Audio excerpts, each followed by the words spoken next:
Hi, my name is Pharaoh, and today I want to look at staffs, and specifically glitching staffs, or the way that I use to find different staffs more efficiently than just going from autophage camp to autophage camp. Now, some of this is reasonably wide knowledge by now, but I just want to clear up a few of the different things and go into more specifics. Bear in mind, this is autophage content, and autophage content is only unlocked by completing the purge and also visiting a harmonic camp. Let's cover a few of the basics. Autophage camps are at various points of interest. For instance, there's always autophage camps at drop pods. We have a drop pod here. I'm going to land just outside the area of a drop pod, just because I don't want to land where the terminal might be. Next, we will need a scan harmonizer so that we can scan for an autophage camp. It's wise to do this in the middle of the camp. If you do this on the outside of the camp, you'll only get part of the camp. And so I tend to go to the middle of the camp, in this case to the front of the drop pod, because scanning there reveals the whole camp. Then when we actually go to the multi-tool terminal, when we select the first staff assembly, the head will dictate a very specific staff. So here, let's put the runic focus in. In theory, the head dictates the seed, which dictates the color combination and the layout and the stats. And the class is dictated, again in theory, by the position of the terminal. So whenever we bring this head to this terminal, we will get this exact multi-tool. So let's go out of that terminal and then go back in. And now note, it doesn't matter where we're standing. We should get that exact same multi-tool with this head.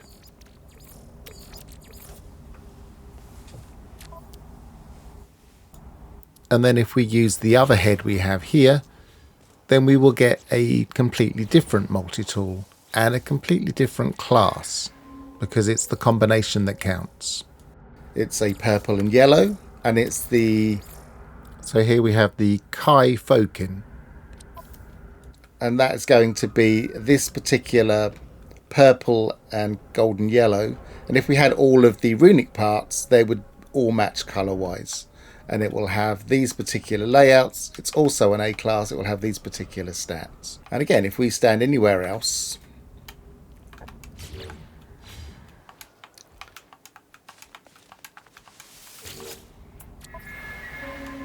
we will always get that particular staff. Now, I'm stressing where I'm standing because there's some misinformation out there. The intention seems to be that each head has a specific staff in each terminal. Some players recommend standing somewhere else in order to get a different multi-tool. Now, that's not fully incorrect information, but there's a little bit more to it than that. It's actually related to swapping heads and actually viewing the multi-tool. Let's build this runic tool, and we have that grey and purple we saw earlier. We have to look at it. We get the same staff here. We go out, take that out, and then we can put it back in again. We have to look at it again. We still get the same staff, same stats and everything.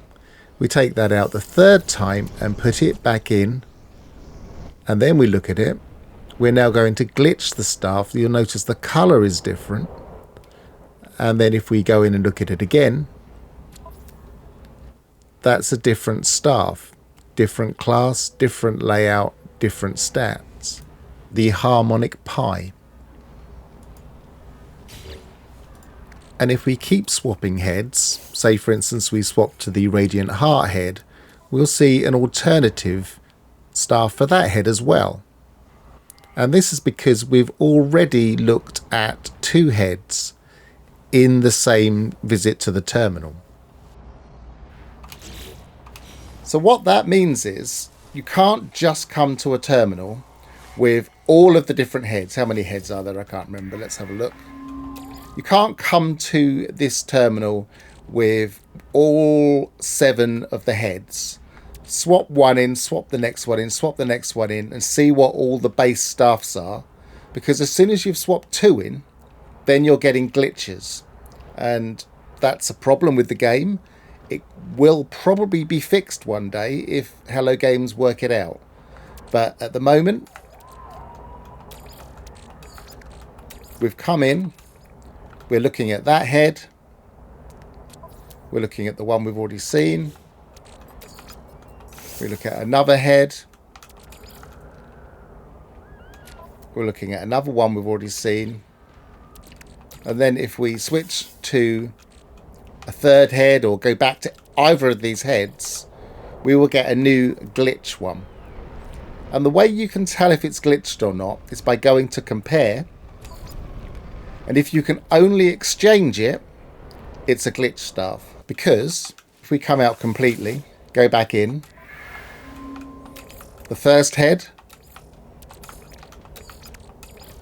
we go in, compare it, we can take that multi-tool for free. If we go out, take it out, and either put it back in or put in that one, let's put it back in. We can take that one for free. We take it out, put another one in, or the same one, go in again. This is the 3rd time we've looked at a new head, go into compare, and we can only exchange it. This is a glitch staff. This staff shouldn't really be here. It's not really a feature of the game. It's a glitch. They may patch it out. They may patch it out if they see this video, who knows. But what this does mean is we can find more potential staffs. One of the problems with searching for new staffs is that whenever you go to a terminal, each head only has one unique staff. And that means in order to find a perfect runic focus colour or perfect S-class runic focus or a perfect combination of stats or whatever you're looking for, you're going to have to go to hundreds and hundreds of terminals. Whereas with the glitch method, we can re-roll depending on where we're standing. Now, the easiest way to dictate exactly where we're standing is to put some kind of marker on the ground. If we build a base,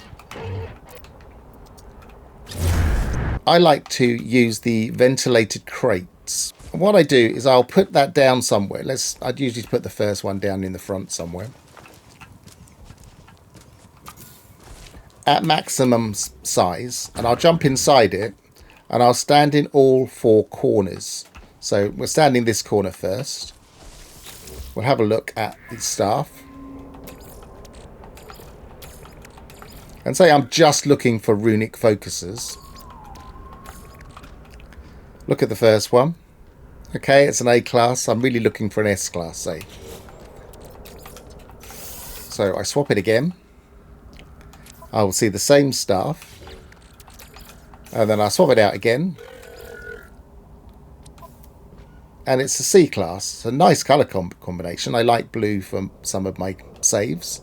But it's only a C class and I'm really looking for an S class. So I'll move. I'll move to that corner.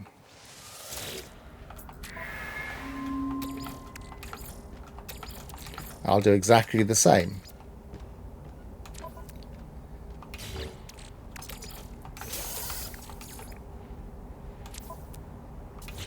And then third time, I can check to see, and it's a B class in this case. So again, it's not really what I'm looking for. Let's try again. Now, if I was being very fussy, and on some of my saves I do get quite fussy, especially if there's not much else to do on that save, I might be looking for an S class in a particular colour combination. And so I'm going to have to look through a lot of these, doing this multiple times. So let's just demonstrate that it's possible to get a very specific staff if If I jump back into the crate, we should see that blue staff in this corner, so we'll have to pull up 2 staffs first and make sure we look at them. You do have to look at them. And then the third one should be that blue staff I liked originally. So what I personally tend to do is I will build a base and position a large number of crates all around the terminal, sometimes on top of the terminal or in different layers. And that way I can easily chart which glitch tools are available.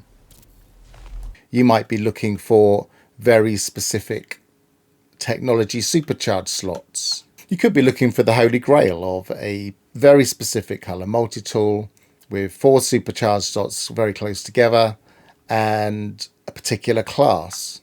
But this will speed up whatever you're searching for. It's not a guarantee that you're going to find an S-class. But if I do find any staffs that I think I might want to come back to, then what I'll tend to do is I'll mark the corner with something, usually with a coloured lantern.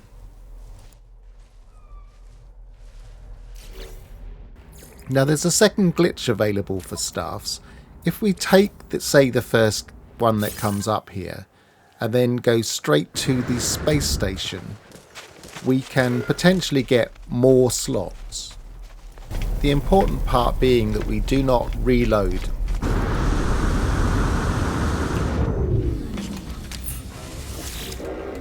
Now if we go into the install slot in the multi-tool upgrade station, you'll see we've suddenly got, well, 39, because it's trying to select that one, 39 slots, which we shouldn't have. We should only have the 30 in theory. And so we've got a load of extra slots just for coming straight to this station. Now this can happen on a normal staff and also on a glitch staff. But if I reload to a point before we've opened up, then we don't have that extra. We only have the 30 that we would expect. So this seems like a glitch. It obviously isn't intentional, but we can exploit it at the moment. Bear in mind also that the glitch staffs do need you to exchange a multi-tool, so you might want to come up to the space station and grab a multi-tool to exchange, maybe a C class.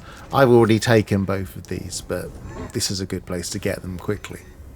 Now there are autophage camps in lots of locations, but I like to use drop pods just because it's easy to use exosuit charts in order to find them. We can of course also use Exocraft for this. So as long as we have the scanners installed, then I can go into my Exocraft and I can pull up the drop pod scan and I can find a new drop pod that way. This planet was just off the beaten track of the Adrift expedition, but if you want to come here, here are the glyphs. It is a 3-star economy system, so it does have slightly higher chances of an S-class. So there you have it, glitched staffs. The general rule being that when you go into the terminal, if you switch the head and look at the tool 3 times, the 3rd time will be a glitch staff, and that will be dependent on where you're standing around the terminal. My recommendation is, if you want to always replicate it, to use some kind of marker or base part so that you can easily get back to that one. I've been Pharaoh, travel well, and goodbye for now.